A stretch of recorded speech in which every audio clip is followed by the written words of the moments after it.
Boa noite a todos. Que Jesus nos ampare. Peçamos a assistência dos bons espíritos. Que Deus, na sua infinita bondade e misericórdia, ampare a todos os que sofrem, encarnados e desencarnados. Por todos os lares, Senhor, que haja paz e entendimento. Pai nosso que estás no céu, santificado seja o teu nome. Venha a nós o teu reino. Seja feita, Pai, a tua vontade, assim na terra como no céu. O pão nosso de cada dia dá-nos hoje.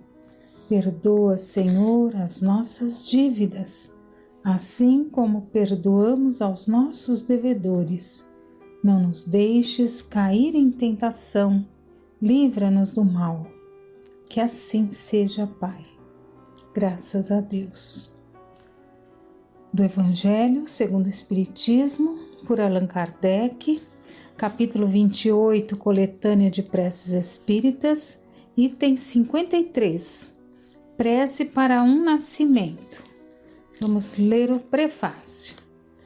Os espíritos só chegam à perfeição depois de haverem passado pelas provas da vida corporal. Os que estão na erraticidade esperam que Deus lhes permita voltar a uma existência que deverá proporcionar-lhes os meios de adiantamento, seja pela expiação de suas faltas passadas, mediante as vicissitudes a que estiverem sujeitos, seja pelo cumprimento de uma missão útil à humanidade. Seu progresso e sua felicidade futura serão proporcionais ao emprego que derem ao tempo de sua nova passagem pela terra. O encargo de lhes guiar os primeiros passos, dirigindo-os para o bem, é confiado aos pais, que responderão perante Deus pela maneira com que se desincumbirem do seu mandato. É para facilitar-lhes a execução que Deus fez do amor paternal e do amor filial uma lei da natureza, lei que jamais será violada impunemente. Então, este é o prefácio, e Kardec colocou a seguir 3 preces. Prece para um nascimento, nós vamos ver a 56. Deus de infinita bondade, já que te aprouve permitir ao espírito desta criança voltar novamente às provas terrenas para o seu próprio progresso, concede-lhe a luz necessária a fim de aprender a conhecer-te, amar-te e adorar-te. Faze pelo teu supremo poder que esta alma se regenere na fonte dos teus divinos ensinamentos. Que, sob a proteção do seu anjo da guarda, sua inteligência se fortaleça e se desenvolva, aspirando a aproximar-se cada vez mais de ti. Que a ciência do Espiritismo seja a luz brilhante a iluminar o seu caminho, através dos escolhos da existência. Que ele saiba, enfim, compreender toda a extensão do teu amor, que nos submete à prova para nos purificar.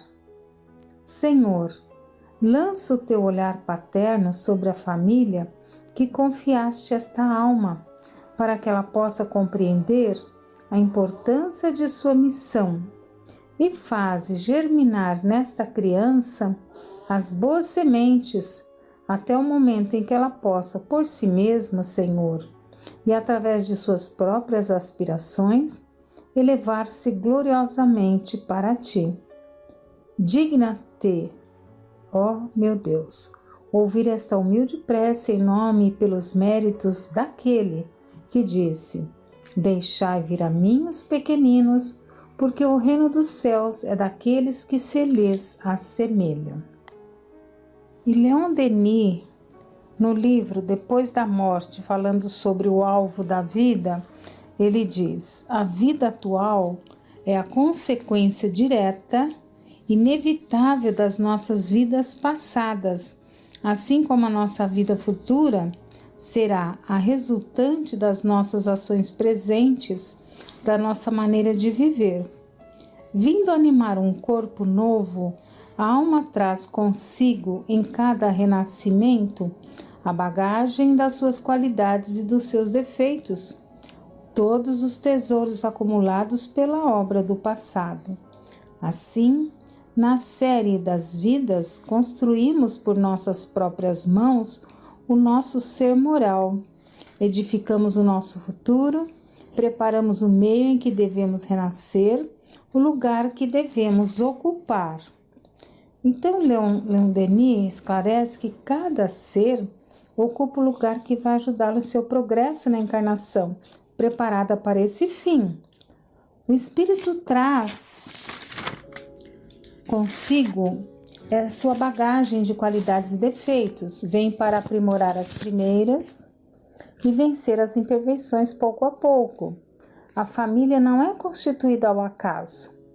O lar é um laboratório de experiências, onde se manifestam os compromissos, seja de amizade ou inimizade, afinidades e antipatias. Nesse retorno onde se reencontram aqueles que se comprometeram, buscando agora o reajuste, o reequilíbrio, ou então fortalecendo os laços de afeto que já existiam. No lar, nessa convivência, não somente os encarnados, como há também os desencarnados, uns para nos ajudar e outros para serem ajudados, uns superiores e outros com dificuldades como as nossas, atraídos por situações criadas no passado, em pregressas existências, onde agora há a oportunidade do reajuste. A criança, sendo um espírito reencarnado, um espírito eterno, poderá apresentar mediunidade em certo grau e perceber a presença de espíritos. Vamos ver no livro dos Médiuns, capítulo 18, Inconvenientes e Perigos da Mediunidade, onde Kardec, na questão 221, itens de 6 a 8, traz o seguinte. Item 6. Será inconveniente desenvolver a mediunidade das crianças? Resposta: certamente. E sustento que é muito perigoso, porque esses organismos frágeis e delicados seriam muito abalados e sua imaginação infantil muito superexcitada. Assim, os pais prudentes as afastarão dessas ideias, ou pelo menos só lhes falarão a respeito no tocante às consequências morais. Herculano Pires, que é o tradutor, tem aqui uma nota no rodapé. Esse é um problema de psicologia infantil, que serve para mais uma vez comprovar a natureza e a atitude científica do espiritismo no trato dos problemas psíquicos. Há crianças que revelam precocemente suas faculdades mediúnicas, mas seria errôneo querer desenvolvê-las e aplicá-las de maneira sistemática. O que se deve dar às crianças em geral é o ensino moral do espiritismo, preparando-as para uma vida bem orientada pelo conhecimento doutrinário, sem qualquer excitação prematura das faculdades psíquicas, que se desenvolverão no tempo devido. Nos casos tratados no item 7, temos o desenvolvimento espontâneo, que é diferente. Então, nós vamos ver agora esse item 7. Mas há crianças que são médiuns naturais, seja de efeitos físicos, de escrita ou de visões. Haveria nesses casos o mesmo inconveniente? Resposta dos espíritos: não. Quando a faculdade se manifesta espontânea numa criança, é que pertence à sua própria natureza e que a sua constituição é adequada. Não se dá o mesmo quando a mediunidade é provocada e excitada. Observe-se que a criança que tem visões geralmente pouco se impressiona com isso. As visões lhe parecem muito naturais, de maneira que ela lhe dá pouca atenção e quase sempre as esquece. Mais tarde, a lembrança lhe volta à memória e é facilmente explicada se ela conhecer o Espiritismo. Item 8. Qual a idade em que se pode, sem inconveniente, praticar a mediunidade? Resposta: não há limite preciso na idade. Depende inteiramente do desenvolvimento físico e, mais particularmente, do desenvolvimento psíquico. Há crianças de 12 anos que seriam menos impressionadas que algumas pessoas já formadas. Refiro-me à mediunidade em geral, pois a de efeitos físicos é mais fatigante para o corpo. Quanto à escrita, há outro inconveniente, que é a falta da experiência da criança no caso de querer praticá-la sozinha ou fazer dela um brinquedo. Item 222. A prática do espiritismo, como adiante veremos, requer muito tato para se desfazer o embuste dos espíritos mistificadores. Se homens feitos são por eles enganados, a infância e a juventude estão ainda mais expostos a isso, por sua inexperiência. Sabe-se também que o recolhimento é condição essencial para se tratar com espíritos sérios. As evocações feitas levianamente ou por divertimento constituem verdadeira profanação, que abre a porta aos espíritos zombeteiros ou malfazejos. Como não se pode esperar de uma criança a gravidade necessária a um ato semelhante, seria de temer que, entregue a si mesma, ela o transformasse em brinquedo. Mesmo nas condições mais favoráveis, é de se desejar que uma criança dotada de mediunidade só a exerça sob a vigilância de pessoas experimentadas, que lhe ensinarão, por exemplo, o respeito devido às almas dos que foram deste mundo. Vê-se, pois, que o problema da idade está subordinado tanto às condições do desenvolvimento físico quanto às do caráter ou amadurecimento moral.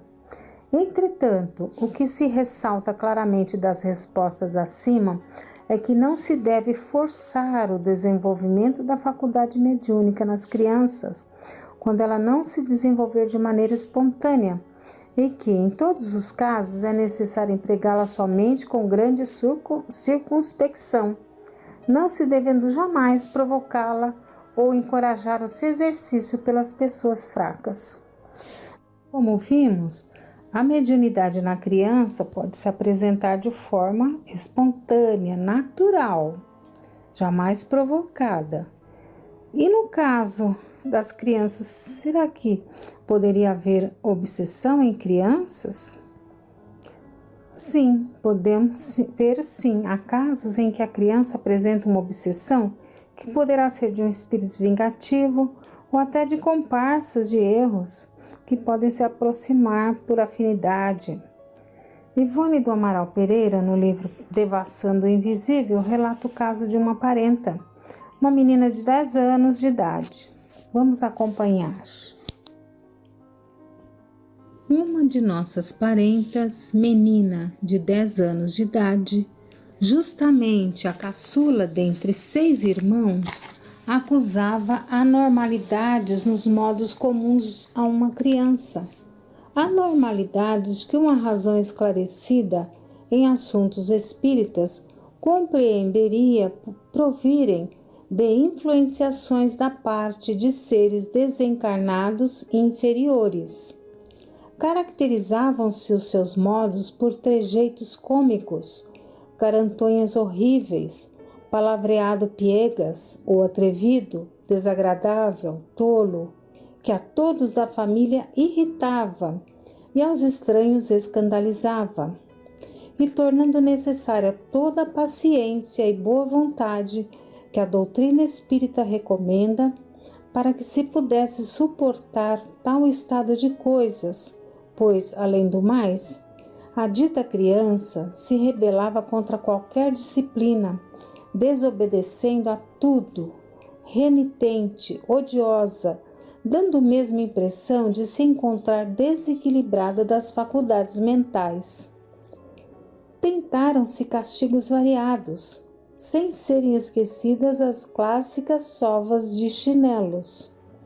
Tais, porém, os escândalos por ela provocados nessas ocasiões, tais cenas se desenrolavam então dentro do lar, com repercussões desagradáveis até pela vizinhança, que substituída foi a prática dos castigos pela de conselhos, amabilidades, persuasão, etc. A criança, no entanto, resistia irritantemente a todas as afabilidades, como resistir aos castigos. Rejeitava a prece e os passes que lhe desejavam aplicar, continuando com as mesmas atitudes impertinentes. Fora das crises, no entanto, mostrava-se perfeitamente normal. Conversava com inteligência e demonstrava até precocidade, e era aplicada nos estudos, com boas notas no curso primário que então concluía. Consultou-se por isso mesmo o espaço, como seria natural em família espírita. E o espírito Charles, desvelado amigo e instrutor espiritual da família, após prescrever medicamentação para o sistema nervoso da paciente, afirmou sem rebuço: ela afinou-se com entidades inferiores durante o estágio no espaço antes da reencarnação. Arrependimento sincero, porém, levou-a a tempo a se retrair das mesmas e desejar encaminhar-se para melhores planos. É médium, ou antes, possui faculdades mediúnicas que futuramente poderão frutificar generosamente a serviço do próximo, se bem cultivadas.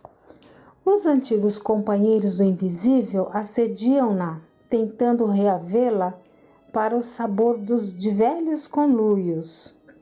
Conheceis o remédio para tais desarmonias. Aplicai-o. E agora Ivone continua. Sim, o remédio único seria o trabalho de reeducação da menina à base do Evangelho.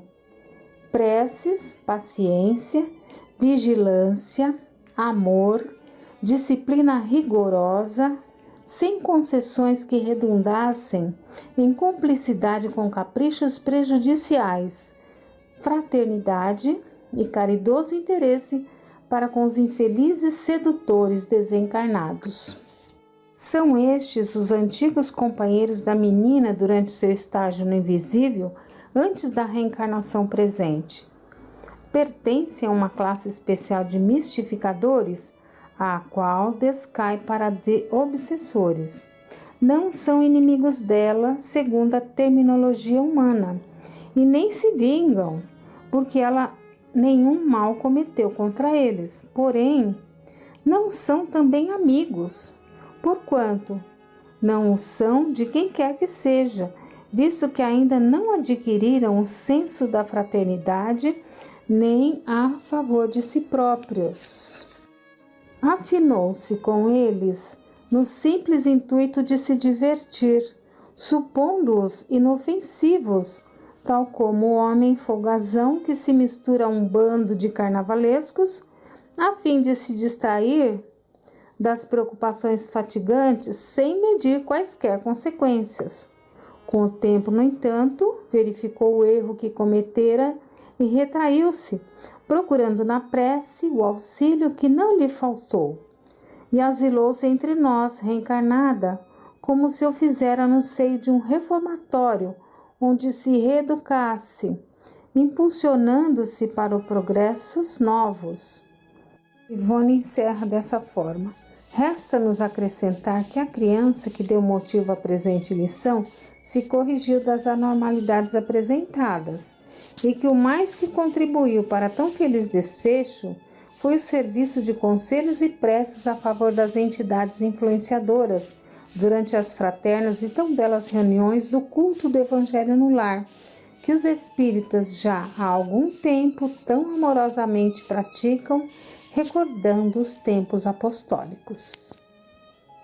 Que Deus nos abençoe.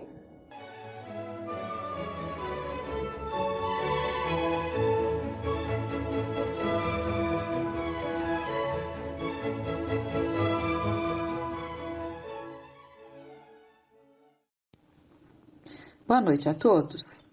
No encontro da semana passada, vimos que a médium Ivone Pereira é levada em desdobramento, ou seja, em espírito, a um antro em que havia muitos espíritos de condição inferior que influenciam a nós encarnados, desde que alimentemos os mesmos sentimentos, os mesmos desejos. São responsáveis, juntamente com quem se deixa levar pelas suas sugestões, por muitos dos acidentes e situações trágicas que alcançam o homem imprevidente. Vimos que ela fica chocada com tal monstruosidade, mas é dito a ela que monstruosidade também é a frieza e indiferença de uma sociedade movida pelo egoísmo. Quando Kardec pergunta aos espíritos: há pessoas que caem nas privações e na miséria por sua própria culpa. A sociedade pode ser responsabilizada por isso? Sim, já o dissemos. Ela é sempre a causa primeira de nossas faltas, pois não lhe cabe velar pela educação moral de seus membros? É frequentemente a má educação que falseia o critério dessas pessoas em lugar de aniquilar-lhes as tendências perniciosas. Então, será que por essa resposta nós podemos deduzir que aquele que se conduz dentro dessas tendências tão equivocadas, ele não teria responsabilidade se ele viveu num meio em que não lhe favoreceu um comportamento mais sadio? Então ele não seria responsável? Raciocinemos então, nós sabemos que não é assim. Sabemos perfeitamente que somos responsáveis pelos nossos atos, independente do meio que, como prova ou até mesmo expiação, a lei de causa e efeito nos situou. E aí está a prova. E muitos, apesar de tudo, vencem e não se deixam arrastar, mesmo nesses ambientes em que tudo favorece ao erro. Mas isso não isenta a culpa coletiva de uma sociedade que não colabora para o crescimento dos seus membros. E continuando então do texto, raciocinemos, diz o Espírito a Ivone Pereira, o instrutor. Raciocinemos, porém. É claro que nenhum homem quererá ser atropelado e fraturar uma perna ou um braço e ir para o hospital. É verdade que tanto o honesto como o indiscreto poderão ser atropelados e passar maus quartos de horas devido ao fato. Mas ambos, com a própria invigilância, com a imprudência, a irreflexão e a displicência, com que se habituaram a encarar as coisas do mundo, deixaram-se envolver pelas faixas maleficentes daqueles invisíveis que vibram maliciosamente, divertindo-se com o sofrimento do próximo, e se arriscaram à travessia de uma rua em local e momento impróprios, atreveram-se a uma discussão, detiveram-se mais do que conviria em qualquer bar ou taverna, tornando-se então passivos aos desejos dos citados invisíveis. E daí por diante, e aí ela pergunta: e sabem que são desencarnados? Indagamos recordando a tese sugerida pelos amigos. Como não haveriam de saber, respondeu Vibrante, pois foram daqueles que acompanharam minuto a minuto no próprio túmulo a desagregação da matéria apodrecida, rodeando-se dos complexos de uma atração material reforçada pelo ódio, pelo desejo de vingança, pelo sensualismo, pela embriaguez, pela desonestidade. Sabem que não possuem corpos materiais, mas fingem que não sabem, pretendendo enganar a consciência, tais os doentes incuráveis sobre a terra. Em verdade, não entendem o mecanismo da separação dos próprios corpos astrais das formas carnais. E, como a morte os apavora, forçam a crença de que ainda são homens e, como tais, vivem e agem na vida invisível, mas não porque não saibam, mas sim porque querem continuar vivendo aquilo que ainda os agrada muito. E é interessante nós até retomarmos a ideia do parágrafo trazida aí do parágrafo anterior, quando nos é dito que tanto o honesto como o indiscreto podem se deixar sugestionar por esses espíritos malfazejos. Então, tanto os honestos, porque muitas vezes até se tem a honestidade, mas se anda muito displicente, se age com irreflexões, toma-se uma série de atitudes, de imprudências que podem facilitar essa atração, essa ligação, essa sintonia. Então é importante que entendamos muito bem como se dá essa ligação mental, né? E esses espíritos, então, eles sabem que são desencarnados, mas preferem manter-se dessa forma. Não entendem exatamente como se deu essa separação do corpo espiritual, né, que é o corpo astral, do corpo físico, mas preferem sentir-se como homens. Quando alguns de nós outros, continua o instrutor, incumbido da instrução de delinquentes, deseja explicar-lhes a situação e mostrar-lhes com vistas retroativas o fenômeno do próprio desprendimento dos laços materiais, tentando atraí-los para o raciocínio da situação, negam-se a atender, tal como a ovelha revel asseverando que vivem mais felizes agora que outrora, pois agora podem residir até nos palácios dos magnatas, até em hotéis de luxo, ao lado de belas mulheres. Podem repousar em leitos perfumados, ao passo que quando vivos, tudo lhes faltava, às vezes até mesmo o pão.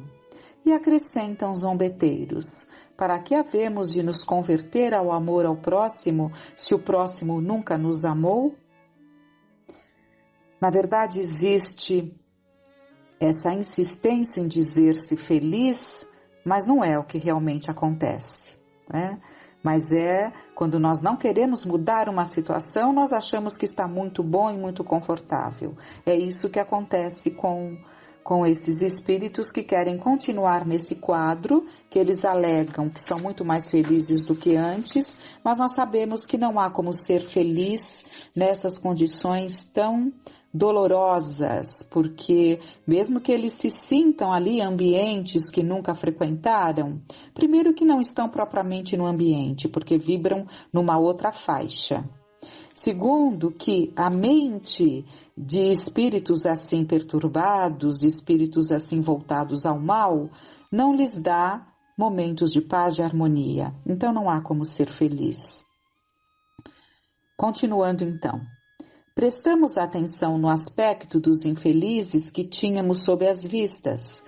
A despeito da grande inferioridade de que davam provas, percebemos que ainda existiriam outros abaixo na escala da moral, pois não eram daqueles que em vocabulário espiritista denominamos embuçados, ou seja, os que se apresentam trajados de longas túnicas negras e cabeça envolvida em capuz.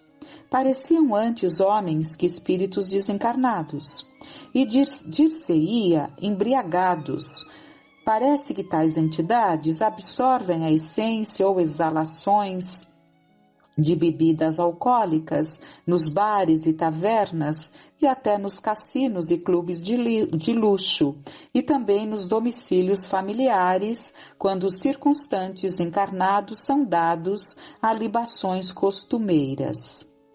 Parece que essas entidades incitam a todos a beber continuadamente e que através deles, envolvendo-se nas suas irradiações, em sua aura. Então, através deles, com os quais estabelecem afinidades positivas, absorvem as emanações do álcool como as de qualquer outro vício, inclusive o sexual, e se locupletam tão bem como se fossem homens carnais. Isso de fato se dá e é a causa de muitas viciações.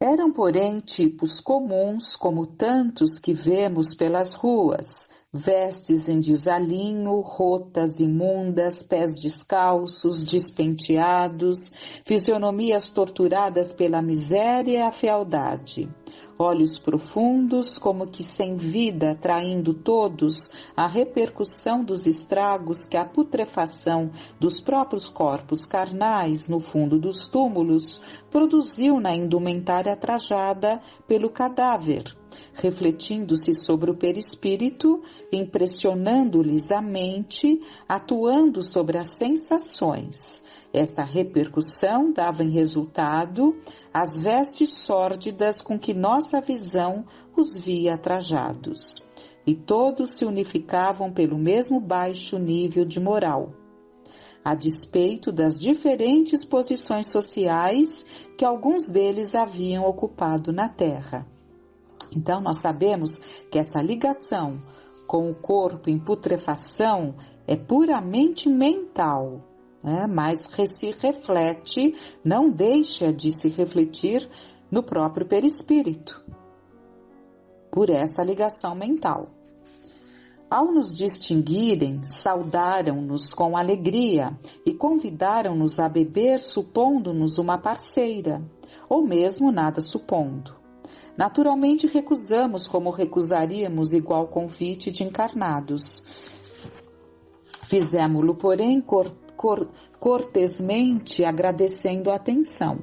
Um deles, que parecia ébrio, sentado sobre a mesa que os demais rodeavam e com os pés descansados sobre o assento da cadeira, onde deveria estar sentado e sapateando sobre ela, enquanto cantava e tamborilava, com os dedos numa garrafa para se acompanhar na cantiga que entoava, disse de súbito, mal-humorado, dirigindo-se a nós mesmos: Se não bebes, sua idiota, que viestes fazer aquilo? Vai-te, desmancha prazeres. Antes que eu te mande para o inferno com um soco. Vai-te, vai-te, antes que eu te quebre o braço ou a perna com um encontrão ou a cara, tanto faz. Sorrimos, ouvindo segura, como estávamos, da presença do guardião, a quem não mais víamos, mas sentíamos junto de nós. Venho apenas visitá-los, pois somos irmãos à face de Deus, respondemos com serenidade. Pareceu não ouvir, e acreditamos que tudo quanto pudéssemos dizer no intuito de doutriná-lo seria em vão. Nada entenderiam, nada assimilariam, pois eram criaturas de má vontade, cegos que não desejavam ver. Entretanto, continuou o que falara, ainda se dirigindo a nós. Olha, tens o braço quebrado. Como quebrastes o braço? Estás com o braço partido. Fosse atropelada? Quando? Hoje? Sim, serás atropelada amanhã. Partirás o braço, darás entrada no hospital. Estarei lá para te assistir e consolar. Partirás o braço, serás atropelada amanhã. Os demais se puseram a nos olhar com atitudes zombeteiras e prorromperam em gargalhadas estridentes. Estabeleceu-se desordem, vozerio, confusão, e todo o grupo nos tocava o braço, afirmando que ele estava quebrado, pois no dia seguinte seríamos atropelada. Dor violenta começamos a sentir então no braço. Era o esquerdo. Seguramo-lo com a destra e procuramos examiná-lo. Estava com efeito fraturado, ensanguentado, o osso à mostra, e as dores eram cada vez mais atrozes. Fôramos inteiramente envolvida pelas vibrações maléficas daquelas entidades. Certeza absoluta sentimos, então, de que no dia seguinte algo aconteceria, acarretando tal consequência para o nosso corpo carnal, completamente esquecida de que ali nos encontrávamos sob vigilância de um guardião da espiritualidade para a instrução. Ainda assim, tivemos forças para uma súplica. Meu Deus, livrai-me desses obsessores. Fomos então retirada do terrível recinto e o amigo espiritual explicou. Assim fazem eles com aqueles que se deixam envolver por suas sugestões. Em vez de braço fraturado ou atropelamento, suponhamos que sugiram o suicídio, o homicídio, uma mesa de jogo, um conflito, uma rixa, um adultério. Suponhamos que em vez de carregarem as vibrações pesadas num braço, para que a vítima o suponha fraturado e sinta dores atrozes, carreguem a mente com sugestões luxuriosas. Aí são dentro do campo sexual, né? Da sensualidade, da sexualidade. Aí teremos também a irremediável desonra, o vício, o desregramento sexual. Far-se-á maléfica hipnose, e aquele que não teve forças morais e vibratórias para se desvencilhar das teias em que se deixou envolver, submeter-se-á a tudo. As vítimas não terão responsabilidade, portanto, nos delitos que por esta forma praticarem? Interessante pergunta ela fez. Terão, ao contrário, grande responsabilidade, visto que encontraram exatamente aquilo que desejaram e procuraram, através dos maus pensamentos que alimentaram e da displicência com que se conduziram. Pois que, se não fossem igualmente inferiores, tais como os ditos perseguidores, seus espíritos não se acompliciariam com eles durante o sono, nem aceitariam suas sugestões, por assim dizer, hipnóticas. Então não sabes que os afins se procuram? Como então fui sugestionada a ponto de enxergar meu braço fraturado e sentir dores? Estávamos em instrução, estudando o fenômeno, a fim de apresentá-lo como material de estudo e advertência, e por isso eu permiti que te envolvesses em certa onda de vibrações por eles emitida. Não fora isso, e se te afinasses realmente com eles, amanhã sofrerias qualquer acidente por eles provocado, talvez mesmo atropelamento, e terias fraturado o braço. Eles sabem preparar o laço para os incautos. Mas, porventura, ainda sentes o braço magoado? Olhamos surpresa e, sob a salutar influência do guardião espiritual, tudo havia desaparecido do nosso braço perispirítico. Não obstante, voltamos à indagação. E não existirá um meio de retirar tais entidades do seio da sociedade para que nós humanos obtenhamos um pouco mais de serenidade para viver e trabalhar cuidando do nosso progresso? Sim, existe e muito eficiente, que o homem se reeduque, transformando-se sob as inspirações do dever, praticando atos justos todos os dias de sua vida, que se conduza guiado por mente sadia e honesta, que se torne respeitoso e submisso à lei de Deus, dispondo-se a observar suas leis, e tais falanges desertarão dos ambientes terrenos. Aliás, os próprios homens obsediam esses tais, visto que frequentemente os atraem com os pensamentos, vícios e ações idênticos aos deles, incitando-os a imitá-los, em vez de procurarem instruí-los com exemplos bons. Fica então esse aprendizado que pode assustar a uns, causar estranheza a alguns, e alertar e reforçar a outros a necessidade de orar e vigiar. Mas o fato é que, mesmo que neguemos essa realidade, por nos incomodar, as coisas continuarão sendo como são e só mudarão com nossa mudança. Que os tempos que vivemos sejam valorizados como bendita oportunidade de abrirmos nossa mente para o entendimento. Tenhamos uma